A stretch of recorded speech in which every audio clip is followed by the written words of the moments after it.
and welcome to the Protagonist seat, the only pod that actually casts. Good afternoon. We do cast occasionally, and one could say that our format is in pod. It's in pod form. It is in pod form, as we record in our dumpster. Yes. Do you hear the reverberations, the echoes of how hollowed out this dumpster is? Reverb. Reverb. That's how Tom Kenny makes the SpongeBob laugh. Anyway, this is the Protagonist seat. I am Alex. I am Tom Kenny, Yeah. famous voice actor who does SpongeBob and a great many other characters. He is Ian. Don't let him fool you. Don't believe Ian's lies. I'm Captain Bosch von Ronsenberg of Dalmasca. Don't believe Ondor's lies. Guys, all right, let's slow things down just a second. Ondor is lying to you. I am, in fact, Captain Bosch von Ronsenberg of Dalmasca. It's like that scene in Memento where he holds up the picture and it's just a picture of Ondor and it says, "Don't believe his lies." Yeah, it's good shit. I like memes. That was a good meme. Yeah, it was a good meme. That's an older meme now. It is. We're showing our age. I mean, someone's gotta. Someone's gotta. So that was a lovely episode. Yep. We'll see you guys next week. See you next week. Oh shit, it's Fire Force. Oh shit! Mayday! Mayday! Mayday! I don't like it. It doesn't fit. It doesn't. Let's go to the subway. Yeah, so in this episode we get the number one thing I like best from Shonen: sequential one-on-one battles. Yeah, where everyone has to show their own strengths after moments of hardship. Everyone splits up and fights their own villain. I do like how they did split everybody up, though. I think they did a good job with that. It was cool. Basically, they decide to go into the Nether. The Nether. Which is just the subway. It's a wretched place full of monsters that's close to hell. Yeah, because they find out that's where the evangelists are hiding out. They're hiding out in the subway, and it turns out everyone in this culture is really afraid of the subway because their religion teaches them that that's essentially, it's a portal to hell. After the cataclysm, a lot of them collapsed. After the calamity. After the calamity. The kid wanted to go to the subway. I told him it was dangerous. But yeah, they go to the subway, and they're all really scared, besides Vulcan, because... Vulcan's been in there before. Yeah, he's been there before. He's like, yeah, I don't make a habit of it, but, you know, I've been there like 3 or 4 times. Been there a couple times. It's all good, dude. And everyone's just kind of nervously standing outside the doors, and the sister is like, "Latom," and then the doors start to open, dude. And they're like, "Holy shit!" And then Vulcan's like, "Oh, cool, the power still works," and he's just standing by the switch. Yeah, I found the switch to open the doors, guys. But then they go in and are beset upon by mirage and a bunch of smoke. Yeah, so a bunch of mist shows up, and they're all forcibly separated from each other. The bad guys had a good strategy.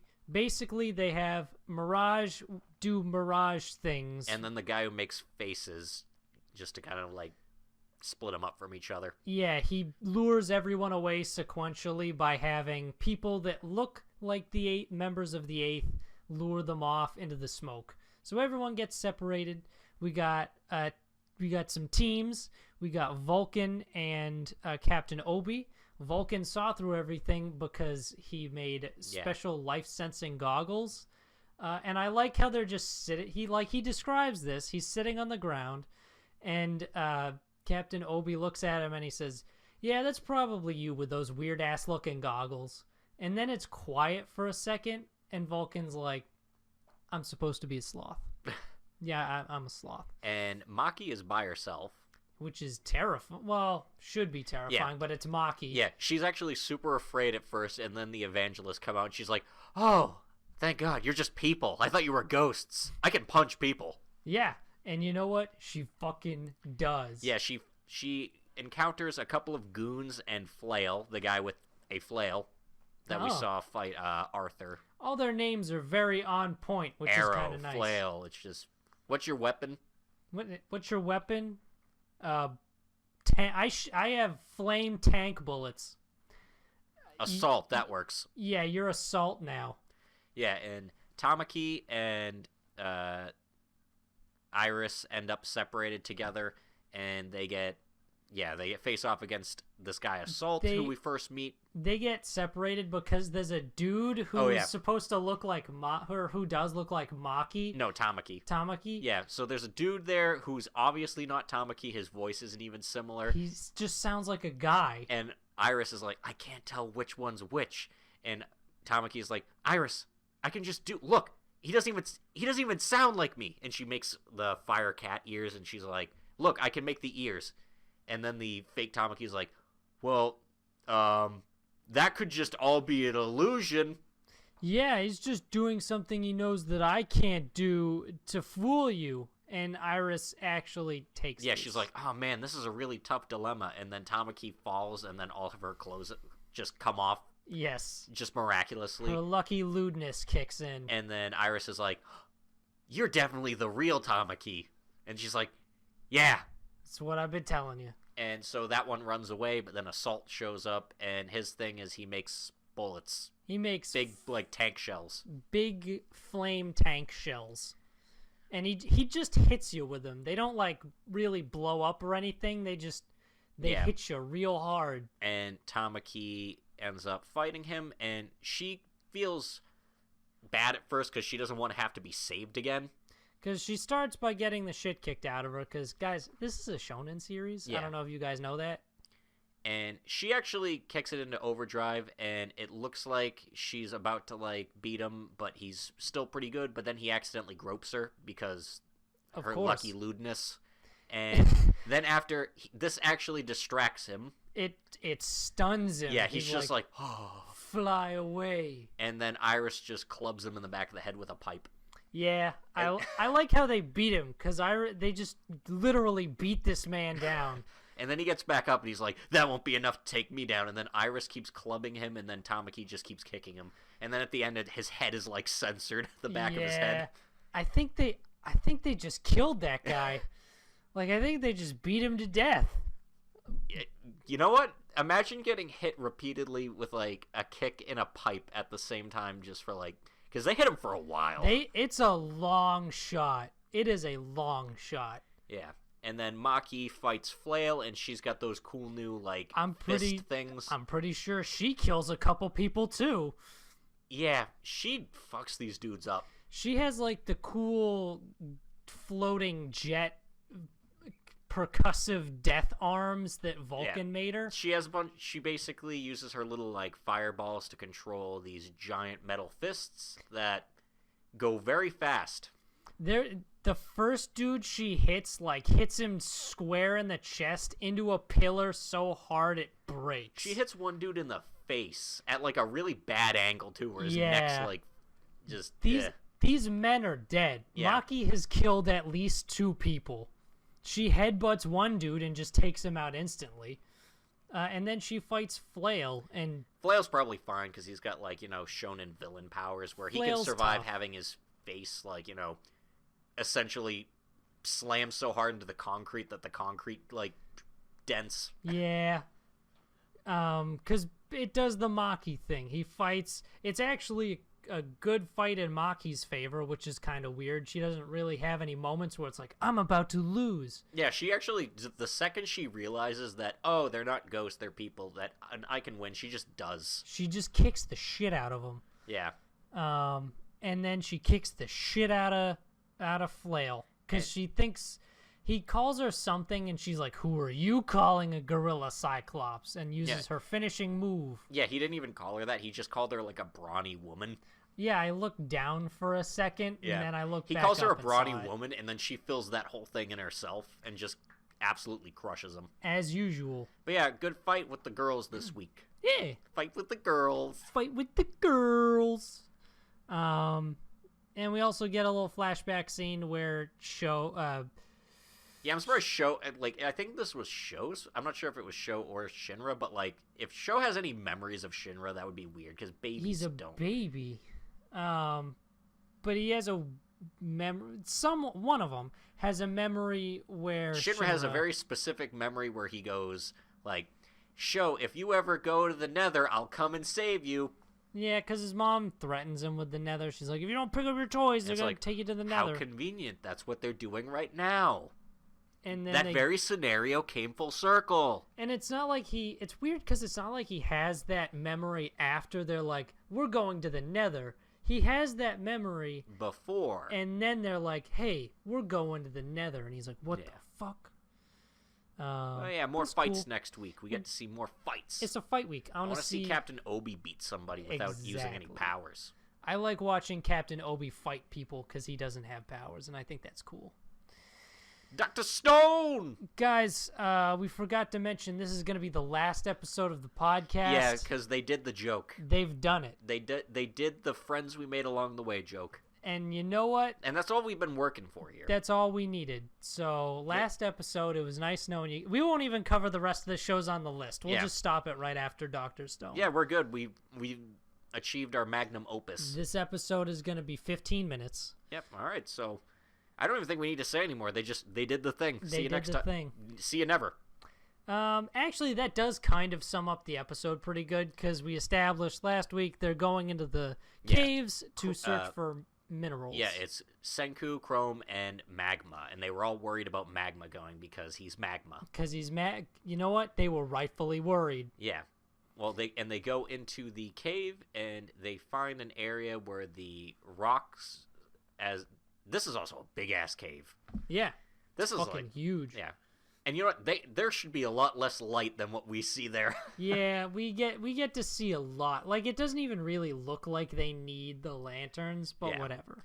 But yeah, so they're going through the cave, and the ground beneath them becomes very fragile. There's an area that's full of natural pit traps where it's all just very brittle rock. And Senku takes a step forward, and Magma's like, wait! And then he rushes forward, and he pushes Senku.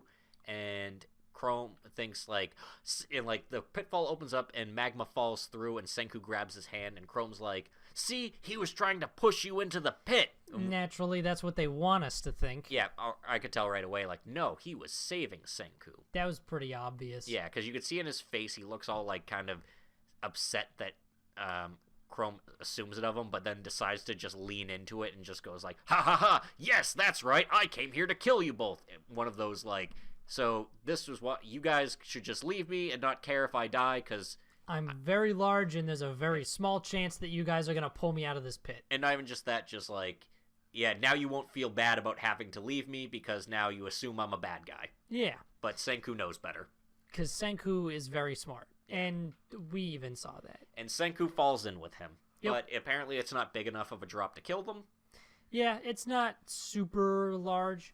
But it is a pit, and they can't really climb out of it because the walls are brittle, and they don't want that shit to collapse on them. And Magma and Senku have a conversation about, like, twigs and meatheads, and how, like, he's like, in your world, the twigs might control the meatheads, but this is the stone world. And he's like, in our world, twigs don't control the meatheads. Everyone works together, and everyone has something, like, special that they can do. We all need each other because we're all useful. And they figure out to make a siphon because they're right near like a underwater lake. Yep. They're basically going to fill the pit with water so that they can just swim out. Yeah. And Magma lifts up Senku because he starts getting really cold because obviously it's cave water, so it's cold. Yeah. So he decides, he's like, Senku, he's like, until this Tsukasa thing's over, I'm basically having a truce with you. So he lifts him up and he throws him out, and they both escape. Your science better not show me anything lame. And Senku is naturally like, science? That's never lame. And they both get out, and they're like, wow, good thing we got out when we did, or else we would have gotten hypothermia. And that would be bad. That would have been the worst case scenario. And Senku's like, no, that wouldn't have been the worst case scenario. The worst case scenario would have been me and Magma would have to hold each other for body heat. Yeah. And it's... Yeah. And then they basically camp together, and then the next day they reach the deposit that they were looking for. Which is fucking massive. Yeah, it's a whole treasure trove of ore. It's basically, they explain the whole science behind it, but I can't remember that, so I won't do that. But it's basically a big mineral deposit filled with a shit ton of different useful minerals that are all fairly rare. Yeah, and they give Magma the tools in order to basically mine it. And they give him a pickaxe. Yeah, and then it looks like he's about to like stab Senku with it in the back of the head, and then he doesn't. Yeah, and it's fine. And then he's like, "Ah, if I was evil, I could have just killed you." And Senku's like, "Yeah, but you're not evil. We've been through this. We've done this already." And they mine it, and then after, Chrome's like, "Wow, this is some really great treasure. But you know, the best treasure we found in this dungeon was friendship." They did it. The crazy sons of bitches, they actually did it. You goddamn crazy son of a bitch, you did it. And both Senku and Magma are like, "Dude, that's cringy as shit." Yeah. And he's like, "I know, I regretted it as soon as it came out of my mouth." The real treasure was the friends we made along the way. It happened. We've done it. It happened. It happened. It happened. And you're right. You're right.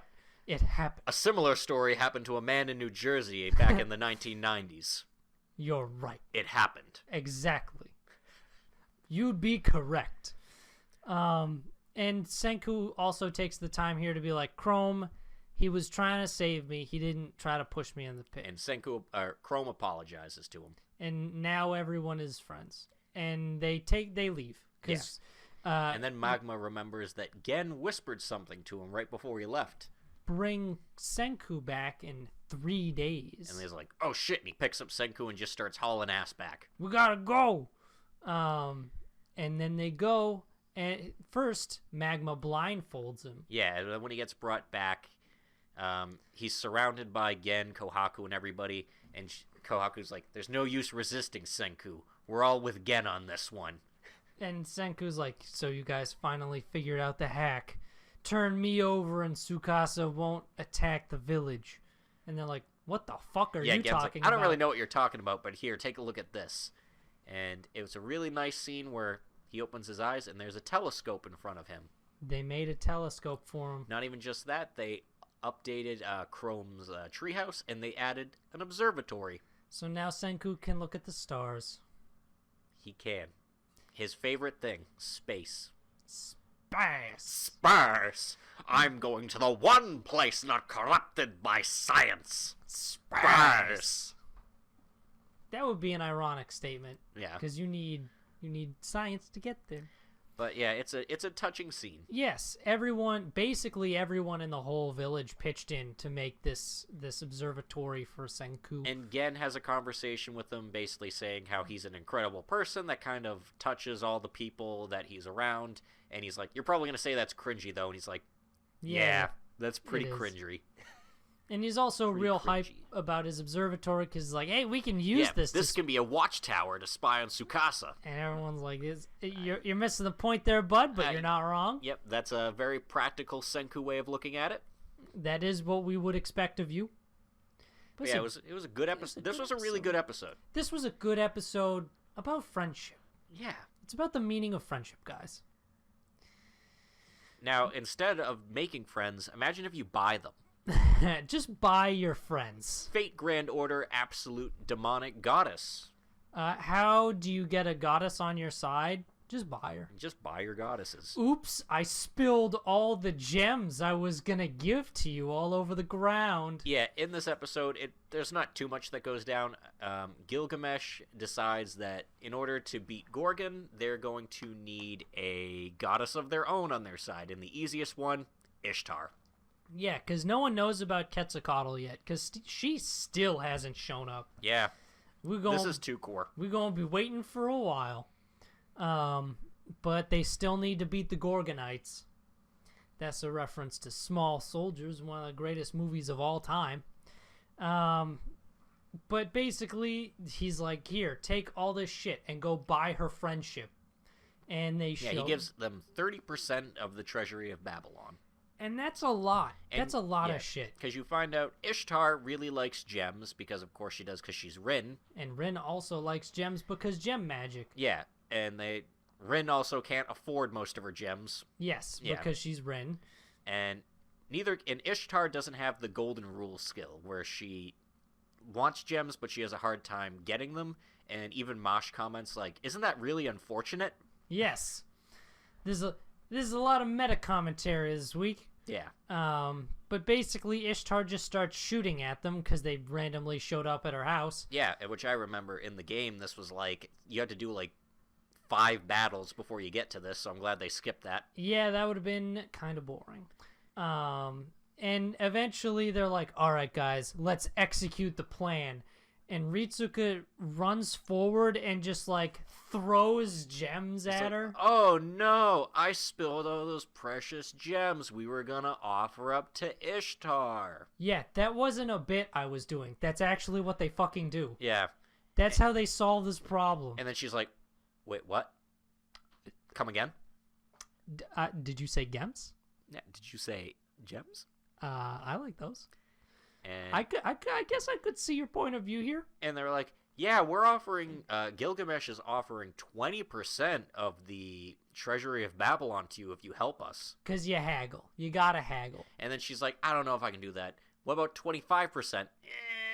Yeah, it's getting a little rough. I guess we should take our gems and leave then.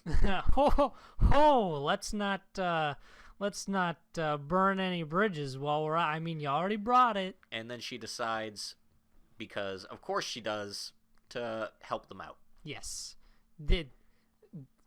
Goddess acquired. Yeah, goddess acquired. They have bought her. And she's like, kiss my foot.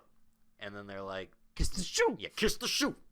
And so then she ends up joining them, and they're talking about how glad they are to have Ishtar on their side. And they're like, yeah, and she has the bowl of heaven, too. And then immediately when they start talking about that, she gets all like, yeah, you know what? It's a last resort weapon. Yeah, you probably won't even come to that. Let's not even talk about it. Let's not. Because she doesn't have it. She doesn't. She lost it. Yeah, she got back during the summer event, though.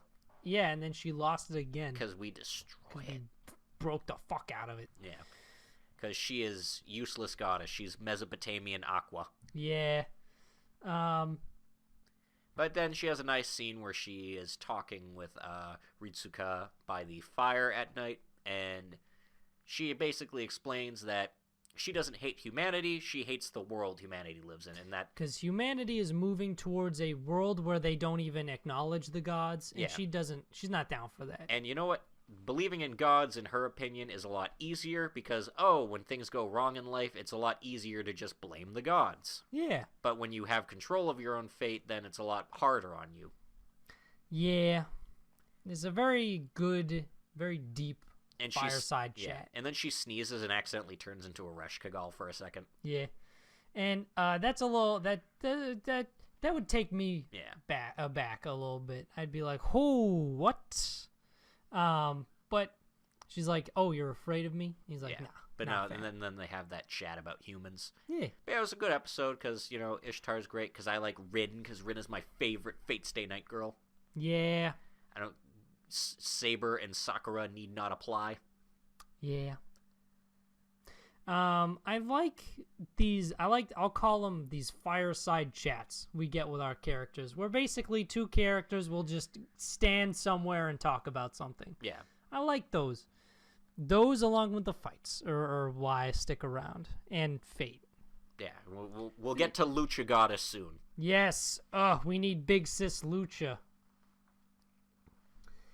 Time to go back to high school. But not just any high school. Demon High School. This episode has Eye of the Tiger in it. It does. It doesn't, but it should. Because it's the montage, the training episode. Even his hair changes to the montage hair. Yeah. He gets training montage hairdo. So, because Aruma decided that he wants to go up in the ranks, he is going to need to participate in the Demon Ball, which is essentially just dodgeball, we find out. I love it because there's a promotional exam. And basically the way they used to do it was, naturally, Asmodeus is explaining this, and he is super extra about it because he is. Demons used to have these chain balls with basically chain chomps. Yeah, it's a chain chomp. And they used to chuck them at each other until it ate the other person, and they would invade each other's castles. And naturally, the person who was not dead and successfully invaded the other person's castle won.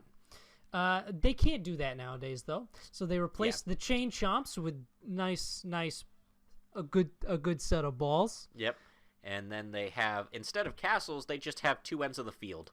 Because it's just simpler to have everybody on the same field. And then Aruma and all the other students show up and they start playing it for a little bit. And then Aruma's like, wait a second. This is just dodgeball. Guys, this is dodgeball. And you know what? As soon as he started talking about them throwing the chain chomps at each other, I was like, this is going to be fucking dodgeball, isn't it? Yeah. And Aruma is actually, because we know this, he's the master at dodging. But you need to catch to get someone out in dodgeball. And you gotta hit him, but he's not gonna throw. Yeah. Iruma is a normal man with normal man muscles. So he decides that he needs to train, and then Asmodeus is like, oh man, that's a really good idea. Although I'm not probably the best person to train you, so you should ask someone like your grandpa. You should ask the head demon. Yeah, and so his grandpa obviously is super into that, because that means, like, you know, oh, I get to show my boy how to do a nice throw. And he does. Kind of? Yeah, well, he shows him how to do it with magic, which is, like, super OP, and he's like, Grandpa, I don't want to use your magic. I want to be able to do this myself. I want to do this by standing on my own 2 feet. And he's like, all right, well, at the very least, I'll enchant your hands so you can actually catch the balls coming at you. So, because he's playing with demons, so naturally they're going to throw it hard enough to punch a hole straight through his chest. Yeah. And he trains with his butler. Opera. Yeah. And then we get to see a little more. The cat boy. Yeah, the cat boy. And he understands how Oprah works after this when he notices if his ears are down, that means he's unhappy. If his ears are up, that means he's happy. Because he's a cat. Yeah, he's Get a cat. It?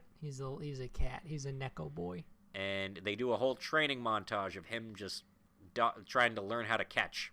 And I guess they spend basically the whole time on this. Because the last day before the exam, he finally catches it. Basically, I actually kind of like this scene. Because he spends the whole time training with Opera, and he does a little bit with Asmodeus and Clara. But he is learning to subdue his natural evasion reflex. Yeah, and I did like this scene because for the longest time you thought Opera didn't like him. And I don't think he did, but after this, he seems to have come around on him. Yeah, he was hard on him, but now he's getting him. Yeah, and then next week, we have the exam. Yeah, so next week we get dodgeball. You guys like dodgeball? I like dodgeball. Oresuki! Oresuki. Does she doesn't go kabuki samurai. No, she doesn't go episode, samurai this one, but even though I do love the shit out of that. So this one we resolve the whole the book issue. Yes, that's right. Yeah. So he's been working at the skewer place to try to get money to pay her back for the book. Pansy calls him out, and she's like, dude, you're just doing this to save face. You're not doing it because you want to. Yeah, she called him out last week on it, but he still agreed to do it anyway. And he ends up getting advice from a guy that looks a lot like him. He gets down. So girl who owns skewer shop is like, dude, just take the day off. Your frowny ass face is gonna scare the customers. Yeah, because he rejected Pansy the other night and told her like to leave him alone because she wanted to help support him, but because he needs to push away the people who love him. Yeah, but then he talks to a guy that looks like him at a park. Yeah, and then his problems are solved. Yeah, because the dude is just like, who gives a shit if you actually manage to do it? Just do it. Yeah. Just what I always do in life is I just start pulling levers, and if it's meant to happen, it happens. And so he goes back, and he has renewed energy, and he gets enough money to buy the book again, and he goes to buy it, but, oh, the last copy was just sold recently. Fuck. Now he's got all this money. He's loaded. He's rich. And then he keeps getting texts that Himawari wants to see him really bad. Because she's irritated. And I knew immediately, I'm like, she bought the book. Because she noticed recently that something was off about him. Actually, I did like the scene between the two of them. Yeah, because he acted like he understood her. He's like, I know when she's lying because she, like, beads her eyes back and forth. Yeah, she does two to the one to the. She looks once to the right and twice to the left, and then we get a similar shot where she is observing small, minute actions with him. He presses his index finger to his thumb when he's lying. Yeah, he rubs his fingers together. So she knew he had a problem, and she knew it was something to do about the book because she asked him if it was important, and he said it wasn't, but she could tell he was lying. So she bought him the book. These two people would be fucking awful at poker. Yes. But yeah, so she goes to give it to him, and he's actually really pissed off because, well, he's happy that he has the book, but she was supposed to be practicing for a big tennis tournament. And the tennis tournament was coming up. She was gonna buy a new racket for it. What the fuck, man? What are you doing? Don't help me with my problems. Let me handle my problems. You focus on tennis. But they ended up working it out where he ends up buying her, with the money he made, a new racket. That's kind of how I figured it was going to result. That's actually what my instant reaction was. I know, same here. Just buy her a racket. You have the money anyway. Yeah. So there you go. You guys worked it out. You've done it. You've done a good thing for each other, kind of by accident. And then they're at the tennis game, and she's like, hey, Joro, do you like anybody? And he's like, I told you during the flower dance, no. And she's like, oh. I like how when she asked the question, both Cosmos and Pansy look at him like, oh? Yeah. Do you? And then she's like, well, that's not the same as me then. And he's like, oh, then you changed what you said last time. And then she goes and kisses him on the cheek. And then Cosmos and Pansy are just like, the spice. Yeah. The spice happens. And then they're all celebrating at the skewer restaurant. And I guess, like, the girl who works at the skewer place had no ulterior motives. Like, I guess she's just cool. Yeah, she's just cool. And then we get a part where Pansy asks him, so what'd you think of the book? And he flashbacks to a bookmark that fell out of it that said, if I'm ever in trouble, would you help me? So turns out it was not actually the fact that she wanted him to read a book. She was reaching out for assistance. Yeah. And he's like, yeah, I guess if I have time. Blink twice. Blink twice. But his response is, he gives the nonchalant, like, yeah, I guess if I had nothing better to do. But he would. He basically admits that he would in his own way. And the episode ends with him sitting on a bench where he's just like, now life will finally be fine. And then, as if. And then he's sitting on a bench with the girl who's the underclassman that was supposed to be in the flower dance with him. And she was asking him if he can get Pansy together with some guy who's like a senpai. Yeah. And naturally, he's like, ah!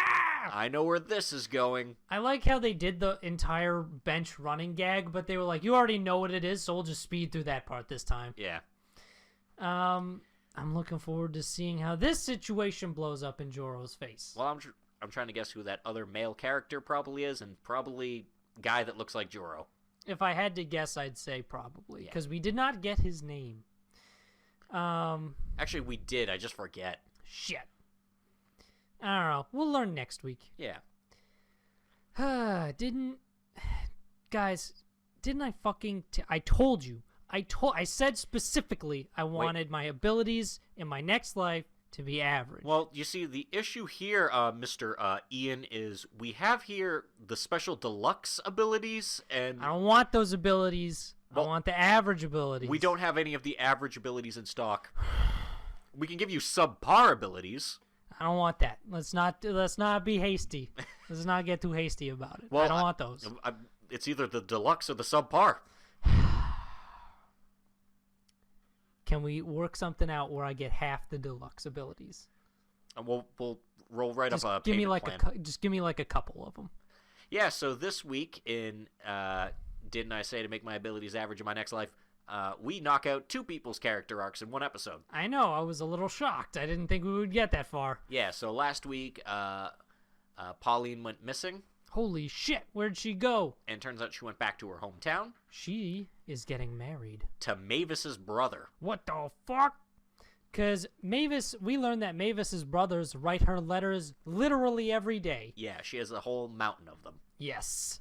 And basically, she gets one that day that's like, hey, I'm getting married, so you should come back. I'm getting married to Pauline, whatever her last name is. Thinking about it, if Mavis was my sister, I would probably write her every day, because this world has been shown to be very, very dangerous. It is. Like, bandit murder and slavery and government corruption are just rampant. Exactly.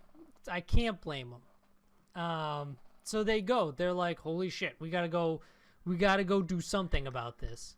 Yeah, and so Pauline is getting married off to Mavis's brother because her stepdad and the lord that he's working with want to secure their position by essentially cozying up to Mavis's family because he's a higher lord. He's the sword of the king, the emperor, the whatever. Yeah, he's the best swordsman in the kingdom. He's the big general, man. Yeah. And we also, the Viscount is like, oh, also, I adopted you because being a Viscount ups your status, so we can really push this forward. I thought it's pronounced Viscount. I don't know. I think it's Viscount. I always say Viscount. Viscounty. Viscounty. Yeah, so he's a Viscount, and Mavis's dad is an actual count. Yes. Actually, Miles' dad's a Viscount too, so he is. Yeah. A lot of shitty Viscounts in this. Yeah, why are the Viscounts bad? So, if you're a Viscount, why are you evil? Yeah, why are you evil, Viscount? Just be a baron, or a count, or a duke. Barons can be pretty bad too, I think. Barons can be kind of bad. You know who are never bad? Jarls. Yeah, let's get more Jarls. Guys, let's reinstate the Jarldom. We can, every 4 years... He is the Jarl of Hastings. We can, every 4 years, convene a moot, and all of our Jarls can pick a high Jarl. I forget what the specific term for it is. Because it's been a while since I played Skyrim. But yeah, so they go back to find Pauline, and they realize that they're going to need to go in disguise. And of course, Mile comes up with the disguises. I also like how Mavis proves to once again be the coolest, because she's like, guys, I know it's my brother, but like, I don't want to get in the way of Pauline's happiness. I just want to do what makes Pauline happy. Mavis, you're cool. Mavis is the best. Mavis is the best. Mavis is the best girl. She is. She really is. Yeah, so they end up going, and Pauline actually meets Mavis's father first. He shows up because he wants to talk to her. Yeah, and he's like, can I have a moment alone with the bride? And they're like, sure. Which is some risky-ass shit if you're doing some sketchy bullshit. I mean, realistically, that's probably, like, he's the count. He can do whatever the fuck he wants. Yeah, you can't say no. Yeah. And he essentially talks to her, and he's like, you can spare me the whole act. I already know that what the Viscount's up to, and I know that you're in the Crimson Vow with my daughter. So, don't do anything to fuck this up. And then he leaves.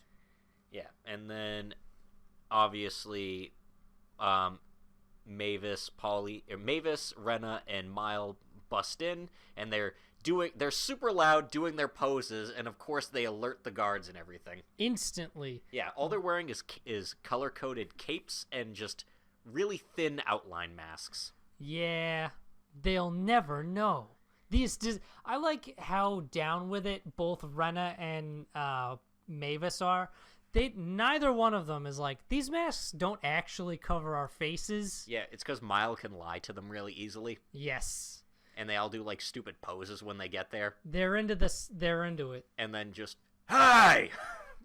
What the fuck? What? Intruders? So then they just kick the shit out of everybody. Yeah, and so then after the nobles she comes down, she's like, what's going on? They're like, you should go back to your room. And she's like, where are all the guards? They're out fighting some intruders, probably some townsfolk or something. All of the guards are out there fighting the townsfolk. And she's all of them. So there are no guards here. No. They're fighting the townsfolk. Are you deaf? Even my mother and brother that are being held hostage currently have no guards near them. No, like we said, they're all outside. She's like, okay, and then she starts like using magic trying to kill them. Yes, she ice javelins. And then the girls bust in, and then the Count shows up, and he's like, what's going on? Her mother is also there with a dagger, and she's like, I'm gonna kill you guys too. And then she's like, these guys murdered my father and ruined my life. And they're like, this girl's lying. And he's like, we will do trial by combat. Yes, something that's totally fair. A magic user against two kind of weedy nobles. One's just a merchant. He's just a weedy merchant. Yeah, he's a toady. He is a toady in the purest sense of the word. Yep, and they go to fight her, and she basically makes the ground quicksand, and they lose instantly. I like how they're like, you didn't even cast that spell. And she's like, yeah, I did. When I, the magic user, was praying earlier, I cast a spell. You can use the shadow magic because she doesn't have to cast with the chant. And she beats them, and the two of them get arrested and go to jail. And he's like, yeah, I knew they were up to shit the whole time. I just figured this was a good chance to judge him. Also, when he turns around, he's like, Mavis! And she's like, how could he see through our disguises? And Nano is like, guys, everyone could see through your disguises. They're terrible.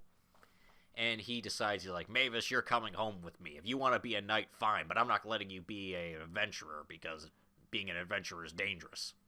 And she's like, no, I'm not going to do it. Papa, I won't do that. Papa! And he's like, fine, men. He's like, she wants to be a knight. Show her some real swordsmanship. And they're like, we're sorry, my lady. And of course she beats them in like one swing. Yeah, she does Godspeed sword 1 × 2 speed. She's like, I got really good because of my master over here. And so he decides... The little girl. Yeah. So he decides to dual mile. You say this little girl taught you excellent swordsmanship? I need to fight her to make sure that she's good enough. And so the two end up fighting, and essentially the agreement of the duel is that if he wins, Mavis goes back with him, and he's doing pretty good against her. And then Miles like, wait a second. She's like, I just wanted to take off this cloak. I didn't think it would like inhibit me that much. Yeah, it's making it kind of hard to move, and this mask is making it hard to see. And then she takes that off and immediately just starts going like crazy on him. She rockily drops the ankle weights and just kicks the shit out of him. And then she disarms him, and he's like, a duel's a duel, and my honor is my honor, so take good care of Mavis. Take good care of my daughter. And then he leaves. And he leaves in all like a cool stoic kind of way, and you just like, oh, well, he's a cool count. And then the next day when they're leaving, he's just running with tears right out of his face. I like how he's waiting behind a tree, waiting for them to go by, and then he just runs out and starts sprinting and she's like, after your them. dad's chasing us, and he's bawling his eyes out. And she's like, yeah, he did this when I left. He's kind of like, he cries like you too. Yeah, him and all of my brothers all cry the same. Car driver. Oh, he just fell. I actually laughed at that. He's just running and he just falls right onto his face. This is funny. This is a good show. I like this show a lot. I like all the characters. I like all the stuff that happens. I give a shit about people's backstories, which is kind of rare these days. Yeah. I love everybody in this show. This is one of the best shows we're watching. Yeah, it's very good. Would recommend. Didn't I say to make my abilities average in the next life? We need a paraphrasing title. I just say, didn't I say? Or didn't I? Sometimes use make me average. Make me average. Make me average. Salaryman. A lot happens. There's a lot of shit this week. This felt like the dump episode where they were like, we have a lot of like 2-second bits. Let's just fucking throw them all in this episode. It was 2-second bits, and it's really hard to go over. Yeah, I don't remember most of them. We'll talk about the ones we remember. There was one where Big Cat was walking around outside of like the smoking area, and they're like, "Oh man, he must be trying to inhale the nicotine since he quit." Wants get some secondhand smoke. And then it just shows he was just covering for a fart. Yeah. There's one where they're at night and Big Cat's eyes are super scary because he's a cat and cat's eyes get real weird at night. So in order to make it brighter, Toucan shines a light in his eyes and it just gets even more scary because you're shining a light into a cat's eyes. The workplace is shitty one day, so it's all messy. So the chairman decides to buy a Roomba. Oh, yeah, and it looks like a big beetle. Yeah, and it goes around cleaning everything, and it jumps on Toucan. It's like, garbage detected. Oversized garbage detected. And Toucan's like, no, I'm not garbage, I'm a worker. Scanning again. Scanning. Garbage detected. And then Big Cat jumps on it, because he's a cat.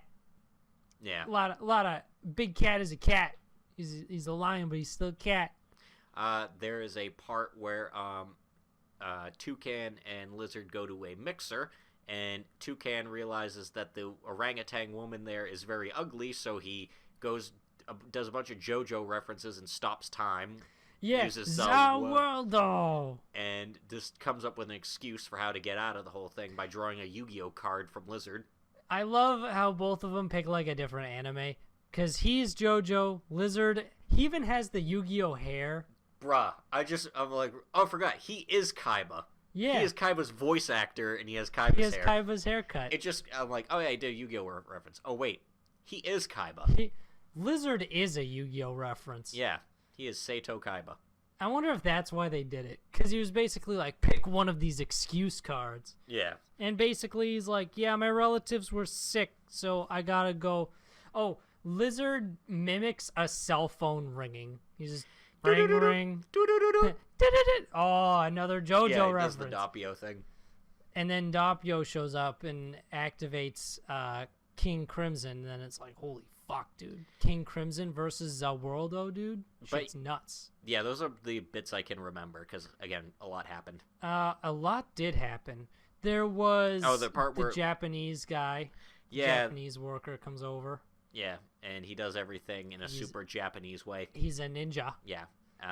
He leaves caltrops on the ground. And Lizard's tail, like, drags over them. And Toucan thinks he's cool. Toucan asks for an Excel spreadsheet, and he gets, like, a scroll, a green scroll that says Exeru on it. Yeah. There's just a lot of bits. This was actually kind of a hard episode for me to get through, because there was just so much. Yeah, it was a very zany episode. It didn't have, like, the previous ones have, especially the last one where they actually went on vacation, had, like, a single story. This one is just... Yeah, this was the dump episode. This was the dump stat of episodes, just fucking I don't know if, like, did we go through everything and this is what's going to be the rest of it? I kind of hope not. That would be disappointing. Yeah, because that's now just us talking about different bits we could remember. Yeah. And I like the overarching bit. I'm hoping they just do, like, this one. This is the one that they get rid of all that shit. Yeah. Africa, Salaryman, you started strong. Please don't fall apart this close to the end. We're almost done. Yeah. No guns life. No guns life. So, we have the continuation of the fight between Juzo and Mega Armed. And you know what? It's pretty cool. It's cool. A pretty cool fight between robot dudes. It is Robot Wars this week. Yeah, or Cyborg Wars, because they're technically humans turned into robots. Yeah. So cyborgs. I was referencing one of my favorite television shows growing up, where they had people... This was an actual show. They had people build, like, death Roombas and had them fight each other in an actual pit that had traps. Like, I remember there was one that was an actual fire trap. It would, like, shoot flames at it when a robot rolled over it. I want to say there was one that dropped something real heavy on it. But that show was cool as fuck. Do you remember when you would see things like those robots and those would be like cutting edge? Like, whoa. Yeah. And then Boston Dynamics now is a thing and you watch them like essentially build like... Those aren't real, right? The Bosstown Dynamics videos? The dog one is. They sell that one. Oh yeah, the dog one is. Yeah. But not the Corridor Digital ones. No, not the soldier one. Yeah, that one's not real. Because that's the one I hear people talk about the most, because no one actually knows anything about the actual Boston Dynamics robots. They're a weird they have a weird type of marketing where like most of it isn't real and you don't really know a lot about their product. It's very vague and kind of evil corporation-y, but like I'm pretty sure they're a government contractor, so like who gives a shit if they market to people? Actually, if they're a government contractor, they probably do have weird and scary shit that they're working on. Yeah. I mean, we know that they gotta anyway. They're the Barugan Corporation. Dude, guys. Boston Dynamics. Boston is Barugan. We've done it. Extended's coming next year. Gunslave Unit. Yeah. And we actually learn a little bit about the Gunslave Unit this week. Yeah, so he ends up not being able to really... Because, again, he's out of cigarettes. He's tired. That it looks like... He's out of cigarettes. Mega Armed basically cracks Juzo's neck, it looks like. Yeah. And he basically goes on like, I am a hero, so don't worry. I will carry on your legacy with me. And he actually just fucking, like, he murders him. He kills him, dude. But then shit happens. Yeah, Juzo switches into his berserk mode. Yes. Because we find out that basically the gun units were hands. One unit was dedicated hands, and the other unit is gunslave. Because Juzo ends up switching into his berserk mode where a giant trigger comes out of his back, and so do a bunch of, like, wires and stuff. And then he switches into attack mode, and then Mega Arm gets nervous for a second, but then he's like, it goes authorizing use of hands, and he's like, ha ha ha, you won't be able to hurt me because you don't have a hand. So instead, I will stupidly attack you instead of just leaving you there. But then it kicks in auto defense mode, and Juzo just starts beating the fuck out of him. Yeah, this was scary. No, I know some people get a little antsy when they don't have their cigarettes. Juzo is legit ass terrifying. He punches him through a wall, and in the other room, like, Mega Armed one of his arms bends back, and there's a machine gun in his elbow, and he just starts pumping Juzo full of bullets, and it doesn't do anything. And these are like 5.56, 7.62 rounds. These are full-on ass rifle rounds. And Juzo is just like, nah, it's fine. Yeah. He has a pile bunker in his foot, because he like pins him up against the wall with his foot and just shoots a pile bunker right into his shoulder. But then Mega Arm manages to escape from him by using a smoke bomb. And smoke bomb! And then Olivier shows up.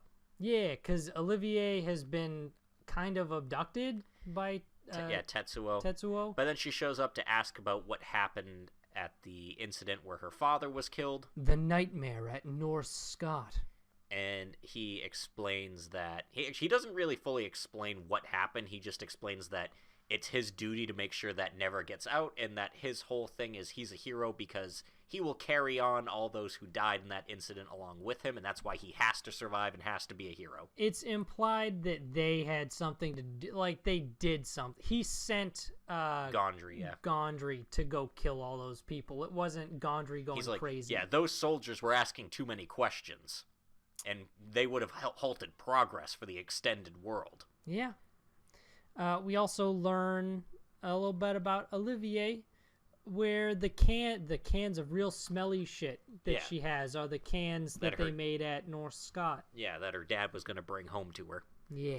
And so he's like, well, now that you know, I have to stop you. He's like, this is truly terrible. A hero like me having to raise his hand against a woman. I kind of like Mega Armed. Yeah, he was a neat villain. I like the villain being the villain who thinks he's a good guy archetype. I like that a lot. Yeah. And Juzo busts back in, but he ends up like holding him down, like beating him basically until he can't move anymore because he doesn't have his cigarettes. And of course, Olivier takes one of the cigarettes, puffs it, and then sort of goes and kisses Juzo. She does the mouth-to-mouth transfer of cigarette. Yeah. And then she's like, Juzo, are you really going to let your client die? And then he just busts into action.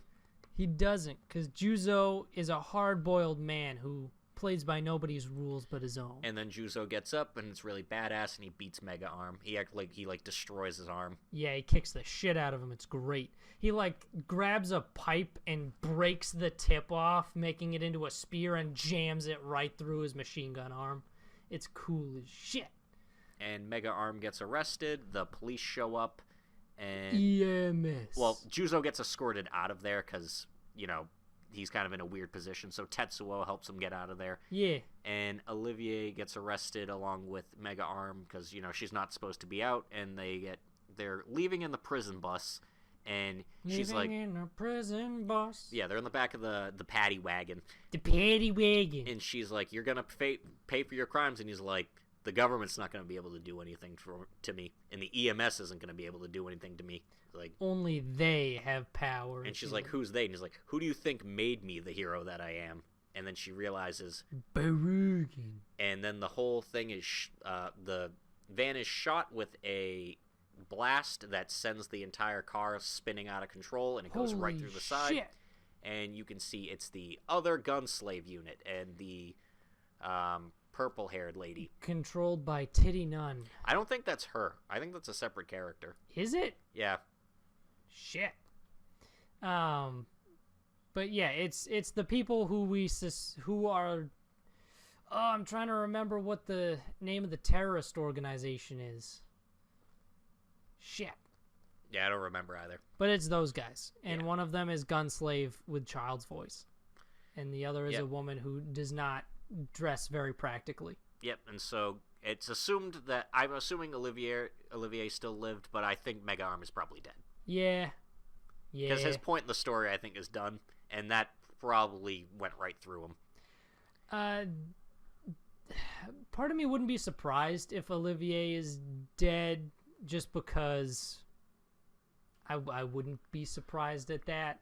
I don't think she is. No, I think she's still fine. But it wouldn't surprise me.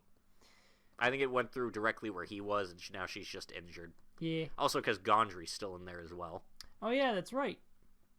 What if it just killed Gondry? I would feel bad. Gondry was laying down, though, so... Gondry is the ultimate, patsy. Yeah. I feel bad for that dude. Because he was mind-controlled for most of it, and he was actually like, whoa, what the hell's going on? What the fuck? Yeah. But yeah, it was a good episode. Yeah. And I liked Mega Arm. He was a cool villain. He was a good foil to Juzo. Because it's the He had similar powers. You got the two guys... Gunfist is now my new favorite punch. The Funke Faust. Yeah. There's a lot of... I realize there's a lot of, German-esque names in here, because you got the Berugen Corporation, you got his Funke Faust. I'm thinking this is probably gonna have some Proto-Germanic tones to it. I just think it's just German words sound cool for weapons. German words do sound cool. German is a cool language. Yeah. It doesn't sound nice, but it sounds cool. It does. I wouldn't want, someone singing me a lullaby in German. I'm trying to think of, German lullabies, but I don't think I know any. German stuff is cool. Because you get the German fairy tales where it's just hey... These two children went into the woods and then they were eaten by the witch because they shouldn't have been in the woods. Learn the lesson, children. That one's especially dark because that one's her father and stepmother kept sending them into the woods, but they kept finding their way back. So eventually they were like, if we send them in at fucking night, they're not going to come back. And then they didn't. And then they were eaten by the witch. What a wonderful tale. Yes. We here in Germany have the Christmas legend of the Krampus, where instead the naughty children gets the bad spankings and puts in the bag. I mean, that's better than Black Peter. Who is just a black guy who comes around and beats people. Is that a German thing? I don't think that's German, but I know Black Peter is a thing. Well, we're fine with shitting on Germany here on this podcast because we have a very French audience, so they probably love that. You know what? You know what I haven't heard? Viva la France. I haven't heard any weird-ass shit coming from France about Christmas or anything like that. Olivier has a French name, and she's a protagonist on this. She's a good character on this series, whereas all the German stuff's bad. She has blue lips. There's blue on the French flag. Exactly. There's blue on the tricolor.